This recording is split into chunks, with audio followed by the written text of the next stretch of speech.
La mission de la France prouvée par son histoire. Deuxième partie, la négation des droits de Dieu. Les droits de l'homme, charte de la France depuis 1789. Les régimes se succèdent et s'écroulent. Depuis la Révolution, nous sommes en révolte contre l'autorité divine et humaine, avec qui nous avons, d'un seul coup, réglé un terrible compte le 21 janvier 1793, a dit Clémenceau. Depuis lors, en effet, aucun gouvernement n'a osé rompre avec les droits de l'homme. Tous ont pactisé avec eux. Or, les droits de l'homme sont la négation de ceux de Dieu. Tant que la France ne reprendra pas sa place de fille aînée de l'Église, nous la verrons changer de constitution tous les 20 ans, rouler d'abîme en abîme, de révolution en révolution. Pourquoi ne trouvons-nous pas la stabilité depuis un siècle et demi? Parce que nous avons renié nos traditions, déchiré notre constitution de peuple élu de Dieu. Phénomène unique dans l'histoire du monde, la France est le seul pays qui abhorre, déteste, maudit son passé, le plus glorieux assurément de tous les peuples. Un aperçu rapide sur le siècle dernier en est la preuve évidente. La Révolution provoque le déchaînement des passions les plus viles, des instincts les plus abjects et des pires sauvageries. C'est l'enfer déchaîné. Les vertus de l'âme française n'apparaissent que parmi les victimes, dans l'admirable épopée vendéenne et aux armées. L'Empire n'est établi, comme le montre remarquablement M. Jacques Bainville, que pour empêcher la restauration de la monarchie traditionnelle. Napoléon, c'est la révolution beauté, a dit très justement Madame de Staël. C'est au régime consulaire, aux institutions de l'an 8, que la France doit le double fléau de la centralisation et de la dépopulation, ce ralentissement de la vie locale qui anémia l'esprit civique, ce morcellement des foyers qui tarit nos familles et tua dans leur germe des millions d'individus, français possibles, français à naître, et qui ne sont point nés parce que les conditions de l'être leur étaient refusées, par ce code de loi dont parlait Renan, fait pour un citoyen idéal, naissant enfant trouvé et mourant célibataire.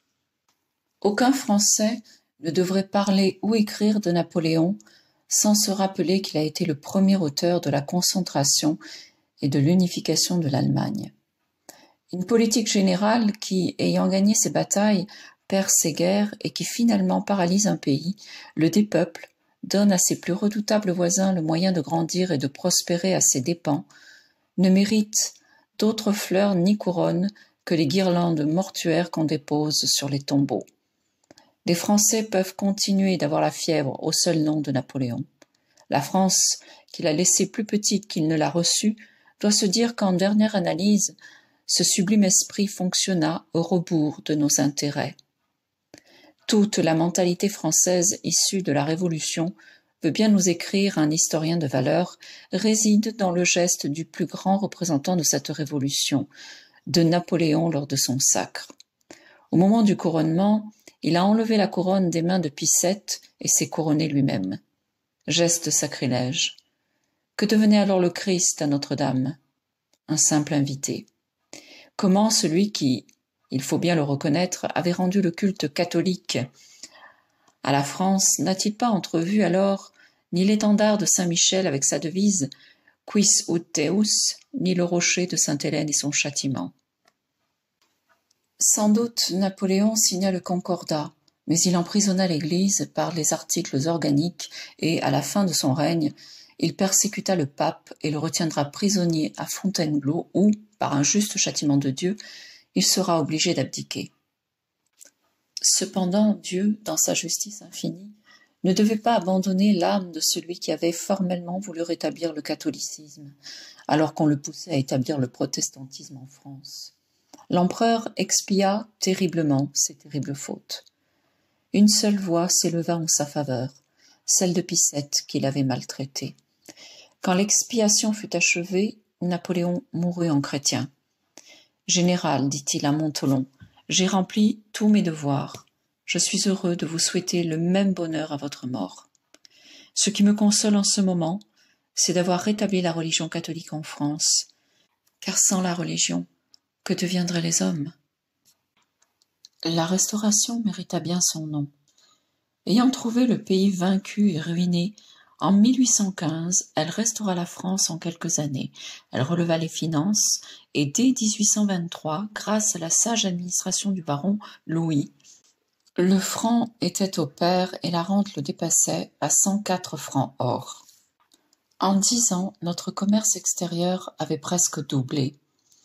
La prospérité devint générale. On établit les caisses d'épargne. Successivement furent fondées l'école des mines, l'école des chartes, l'école forestière, l'école centrale, etc. Aussi, Renan a-t-il pu dire « La Restauration a fondé le vrai développement intellectuel de la France au XIXe siècle ». Au point de vue extérieur, la Restauration rendit à la France la place prépondérante que les défaites impériales lui avaient fait perdre. Parce que Louis XVIII, se plaçant sur le terrain traditionnel de la politique royale et s'adressant à des souverains, put leur parler non seulement d'égal à égal, mais encore avec toute la supériorité de sa race. À tel point que 15 ans après, notre ministre de la Marine ne craignit pas de répondre à l'ambassadeur d'Angleterre venu pour manifester l'opposition de son pays à l'expédition d'Alger. La France se de l'Angleterre. Elle fera dans ces circonstances ce qu'elle voudra sans souffrir de contrôle ni d'opposition. Et la France alla à Alger. Waterloo, Alger, Sedan, 3 noms qui sonnent le glas de 3 règnes, mais de façon combien différente. Alors que le premier et le second empire s'effondrent dans la défaite et la patrie envahie, la vieille monarchie, de droit divin à la veille de sa chute, plante victorieusement son drapeau fleur-de-lysée sur Alger et lègue au pays qu'elle a formé, comme un dernier fleuron de sa couronne 13 fois séculaire, cet empire colonial africain qui, en se développant et en s'étendant, deviendra, en compensation du Canada et de la Louisiane, ravis par l'Angleterre, une nouvelle France. Pourquoi la monarchie tombe-t-elle en pleine victoire et au moment où, en Europe également, elle va recueillir les fruits de ses passions efforts et de sa politique, aussi sage que hardie, la frontière naturelle du Rhin? C'est hélas que la Restauration ne semble guère rechercher la trace de celui qui seul a droit au trône, Louis XVII, pour l'y rétablir. Elle capitule, elle aussi, devant les prétendus droits de l'homme, et n'ose répondre au nouvel appel que le Sacré-Cœur fait au roi par l'intermédiaire de la mère Marie de Jésus du couvent des Oiseaux le 21 juin 1823. La France est toujours bien chère à mon divin cœur, et elle lui sera consacrée. Mais il faut que ce soit le roi lui-même qui consacre sa personne, sa famille, son royaume à mon divin cœur. Qu'il lui fasse élever un autel, ainsi qu'on en a élevé un au nom de la France, en l'honneur de la Sainte Vierge. Je prépare à la France un déluge de grâce lorsqu'elle sera consacrée à mon divin cœur, et toute la terre se ressentira des bénédictions que je répandrai sur elle. M. de Monthyon avait raison de dire à Louis XVIII « La France a possédé de tout temps une constitution non écrite, consubstantielle à son histoire, et le malheur de la monarchie vient de l'avoir méconnue. La Restauration, n'ayant pas répondu à la volonté divine, tombe quelques années après. Quant à la monarchie de Juillet, son origine même l'avoue à l'échec et aussi à l'athéisme politique. Fonder une monarchie sur la violation du droit monarchique est inconcevable. C'est ce que fait Louis-Philippe, il n'est qu'un usurpateur. Le gouvernement du roi citoyen inaugure une politique anti-religieuse. Le catholicisme de religion d'État tombe au rang de religion de la majorité des Français. L'État accorde aux pasteurs protestants et aux rabbins un traitement, les mettant ainsi illégitimement sur le même pied que les prêtres catholiques. Une fois de plus, avant de châtier, le Christ rappelle sa mission à la France. Le 20 novembre 1843, il dit, dans une apparition à Marie Lataste, religieuse du Sacré-Cœur, « Le premier roi, le premier souverain de la France, c'est moi.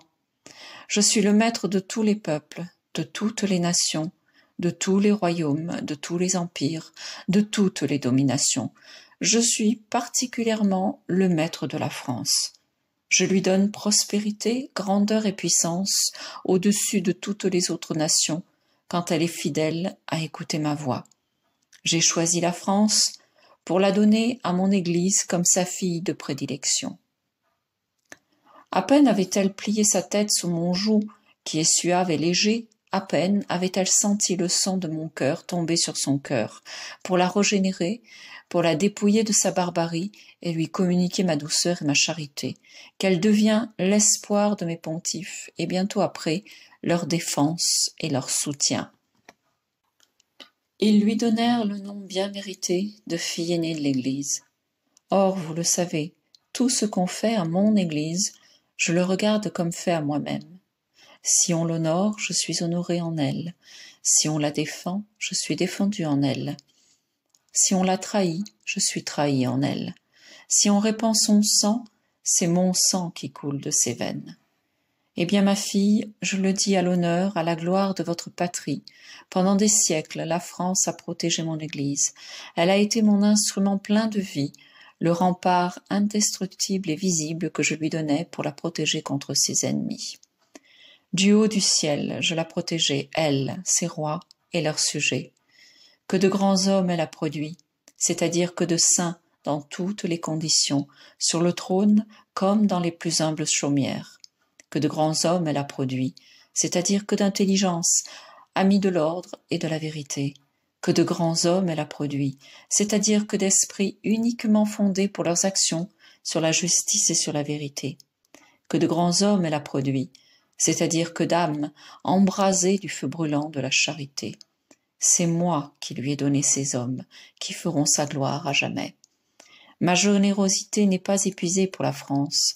J'ai les mains pleines de grâce et de bienfaits que je voudrais répandre sur elle. Pourquoi a-t-il fallu, faut-il encore et faudra-t-il encore que je les arme de la verge de ma justice ? Quel esprit de folle liberté a remplacé dans son cœur l'esprit de la seule liberté véritable, descendue du ciel, qui est la soumission à la volonté de Dieu. Quel esprit d'égoïsme, sec et plein de froideur a remplacé dans son cœur l'esprit ardent de la charité descendue du ciel, qui est l'amour de Dieu et du prochain. Quel esprit de manœuvres injustes et de politique mensongère a remplacé dans son cœur la noblesse de sa conduite et la droiture de sa parole, conduite et parole autrefois dirigées par la vérité, descendue du ciel, qui est Dieu lui-même. Je vois encore, je verrai toujours dans le royaume de France des hommes enflammés de charité, des hommes amis de la vérité. Mais à cette heure, ma fille, le nombre en est bien petit. Aussi, elle brise le trône de ses rois, Louis XVI, exile, rappelle, Louis XVIII, exile encore, Charles X. Ces monarques soufflent sur eux le vent des tempêtes révolutionnaires et les fait disparaître comme les passagers d'un navire englouti dans les abîmes de l'océan. Je lui ai suscité des rois, elle en a choisi d'autres à son gré. N'a-t-elle point vu, ne voit-elle pas, que je me sers de sa volonté pour la punir, pour lui faire lever les yeux vers moi? Ne trouve-t-elle pas aujourd'hui le joug de son roi pénible et onéreux? Ne se sent-elle pas humiliée devant les nations? Ne voit-elle pas la division parmi les esprits de ces populations? Elle n'est point en paix. Tout est dans le silence à la surface, mais tout gronde, tout mugit, tout fermente en dessous. Dans le peuple, dans ceux qui se trouvent immédiatement au-dessus du peuple, comme parmi les grands. L'injustice marche tête levée et semble être revêtue d'autorité.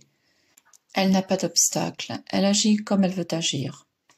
L'impiété fait ses préparatifs pour dresser son front orgueilleux et superbe dans un temps qu'elle ne croit pas éloigné et veut hâter de tout son pouvoir.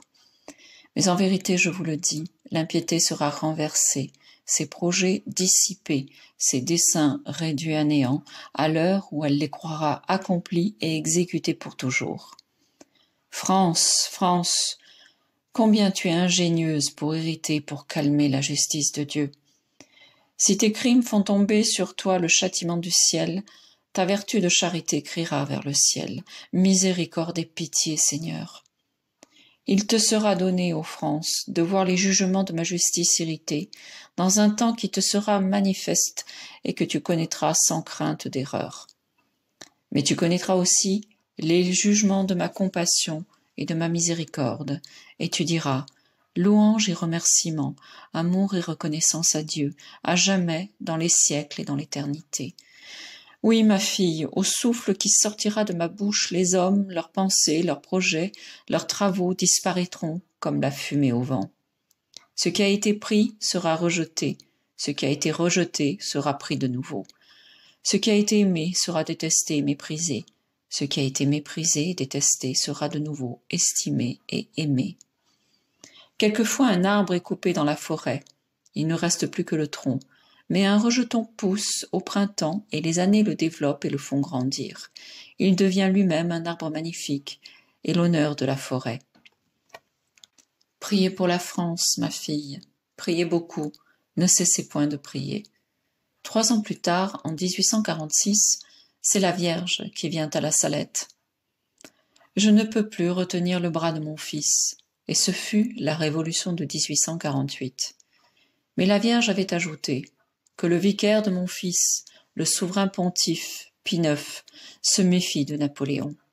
Son cœur est double, et quand il voudra être à la fois pape et empereur, bientôt Dieu se retirera de lui. Il est cet aigle qui, voulant toujours s'élever, tombera sur l'épée dont il voulait se servir pour obliger les peuples à le faire élever. Ainsi, dès le 19 septembre 1846, Louis-Philippe régnant, avant que quiconque songe au prince Napoléon, tout le règne de celui-ci était annoncé.